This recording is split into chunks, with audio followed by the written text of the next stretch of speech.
Hey everyone, and welcome back. Ready to go deep on something new? Always. What are we diving into today? Well, today it's all about getting the inside scoop on three distinct Mexican states. We're talking about Aguascalientes, Durango, and Hidalgo. Sounds fun. Beyond the usual tourist traps, right? Exactly. We're going way beyond those typical travel brochures. Unearthing the unexpected. I like it. Using some secret source material. You bet. We're using research notes from a traveler named Val to guide us. Ooh, research notes. Treasure map to the good stuff. That's the idea. Think of it as a treasure map leading us right to those aha moments. I love those aha moments. Makes you see things in a whole new light. Totally. And what I find so intriguing about these particular states is that they each offer such different glimpses into the soul of Mexico. I see that. From colonial charm to rugged landscapes, ancient history, we're in for a real journey. All right, first stop, Aguascalientes. And I have to admit, the name itself already has me intrigued. Hot waters, huh? Right. Sounds like the perfect place to unwind. Well, you're not wrong about the relaxation factor. Aguascalientes is known for its thermal springs, Makes sense. a legacy of the volcanic activity in the region. But there's so much more to this state than just soaking in hot water. Oh, like what? It's actually a hub of art and culture, a place where history and tradition are woven into the very fabric of daily life. Okay, I'm listening. And speaking of art, Val's notes highlight a connection to Jose Guadalupe Posada, the artist behind those iconic Day of the Dead skeletons, especially La Catrina. Now, I knew La Catrina was popular during Day of the Dead, but I never realized there was a specific artist behind it. Posada's work is really fascinating. He used his art to satirize Mexican society during the late 19th and early 20th centuries.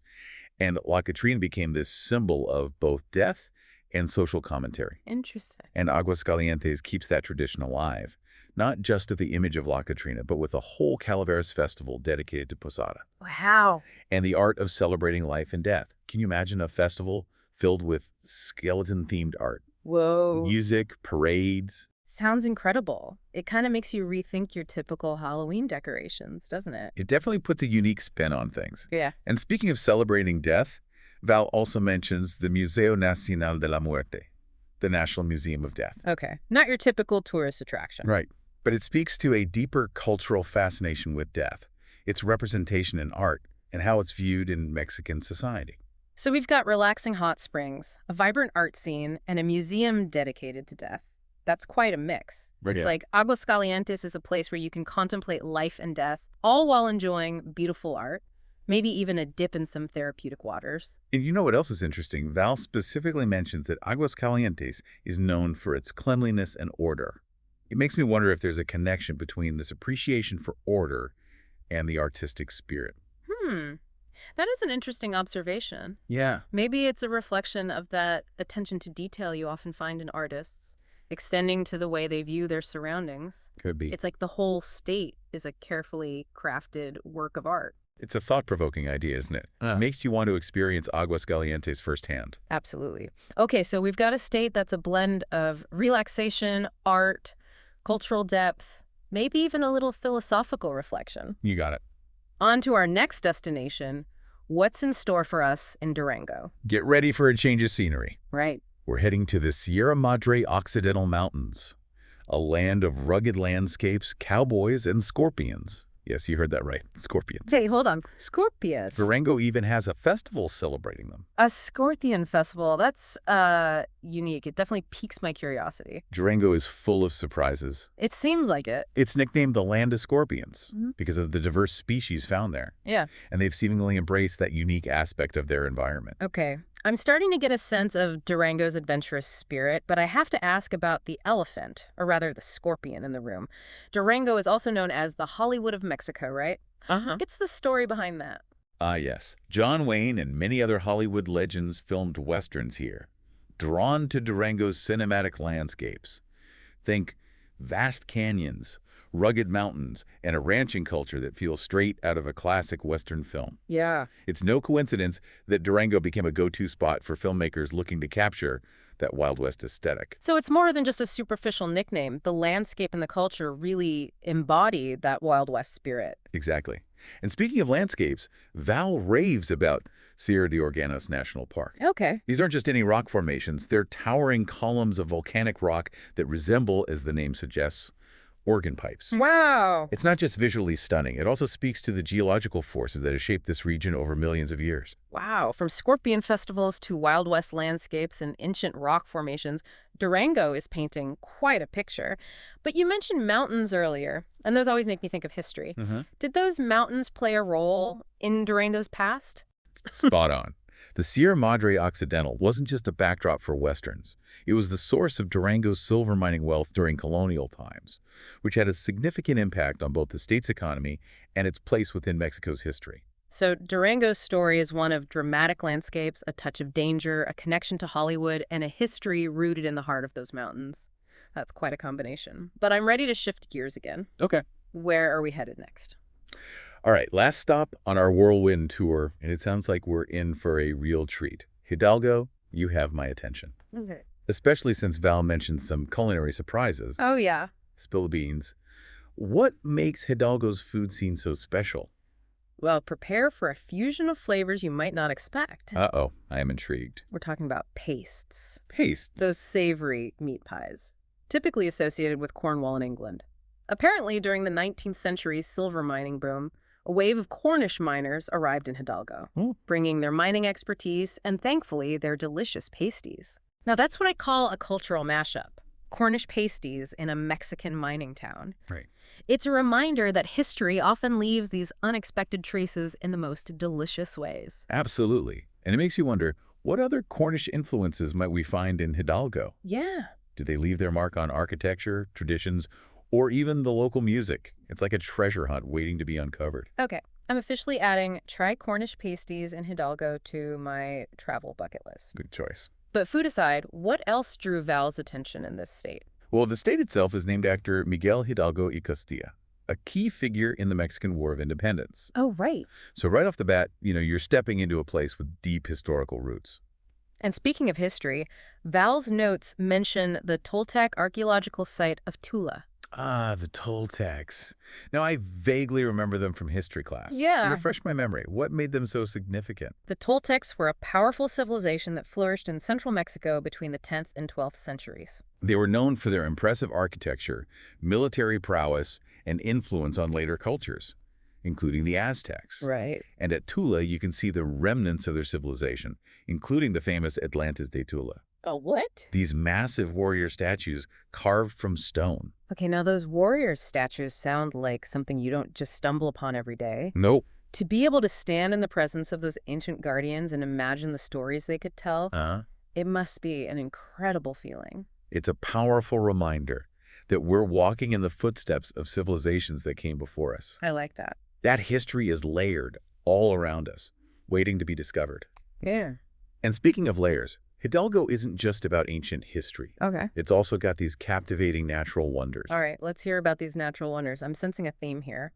From the hot springs of Aguascalientes to those dramatic rock formations in Durango. It seems like these states really know how to showcase Mother Nature's artistry. You're catching on. In Hidalgo, Val raves about the Grutas de Tolantongo, Okay. a series of hot springs cascading down the mountainsides, forming natural pools and even flowing through caves. Wait, hot springs that flow through caves? Yeah. That's next level relaxation right there. You know, it's interesting. We've seen hot waters in Aguascalientes, rugged mountains in Durango, and now these incredible caves and springs in Hidalgo. It's like each state has its own unique way of expressing that connection to the natural world. I love how you're making those connections. I guess. It's true. Each state has its own distinct personality, its own way of showcasing the beauty and diversity of Mexico. And in Hidalgo, that diversity extends beyond the landscape. Oh, tell me more. What else makes Hidalgo stand out? Well, as we discussed earlier, Hidalgo has this fascinating blend of influences. You have the ancient Toltec heritage, the colonial history, and then the arrival of the Cornish miners. Right. Each leaving their mark on the state's cultural tapestry. I see it. And it's not just in the pastes. Val points out that the Cornish influence can be seen in architecture, sporting traditions, and even in the popularity of soccer in the region. So it's like a living museum where you can trace the threads of different cultures woven together over time. Exactly. It must create this incredibly rich and unique atmosphere. Exactly. And it's not just about preserving the past. It's about how those historical layers continue to shape the Hidalgo of today. Imagine walking through a town where you see ancient Toltec ruins, a church from the colonial era, and a soccer field where Cornish mining traditions might have influenced the game. It's a reminder that history isn't just a collection of dates and facts. It's a living, breathing story that's constantly unfolding. Beautifully put. So we've got ancient ruins, cultural fusion, those incredible hot springs, and a chance to sample Cornish pasties in a Mexican setting. What more could you ask for? Well, Val also mentioned that Hidalgo is known for its vibrant handicrafts, particularly textiles, obsidian jewelry, and pottery. Cool. It seems like a perfect place to find unique souvenirs that reflect the soul of the region. So we've got history, culture, natural beauty, and shopping. Uh-huh. Hidalgo really does seem to have it all. It seems that way. And, as we wrap up our exploration of these three states, I'm struck by the common thread running through them all. I'm all ears. What's the connecting factor? I'm curious to hear your thoughts. What ties Aguascalientes, Durango, and Hidalgo together? Each state, they each offer a unique perspective on what it means to experience the heart of Mexico. Okay. We're not talking about those typical tourist traps, but rather those places where you can feel the pulse of history, Yeah. the warmth of the culture, I see it. and the raw beauty of the landscape. Yeah. It's about those authentic encounters that stay with you long after you've returned home. I love that, experiencing the soul of Mexico. And it seems like Val's notes really captured that essence. It's like we got a peek into their personal journey of discovery, which makes it all the more engaging. It's true. Val's observations, they add this layer of intimacy to the information. And it reinforces the idea that travel is about more than just sightseeing. Right. It's about connecting with people, stories, experiences that enrich our understanding of the world. Absolutely. And speaking of connecting, I have to ask, if you could choose one of these states to visit, which would it be and why? That is a tough one. They each offer something so unique and appealing. Yeah.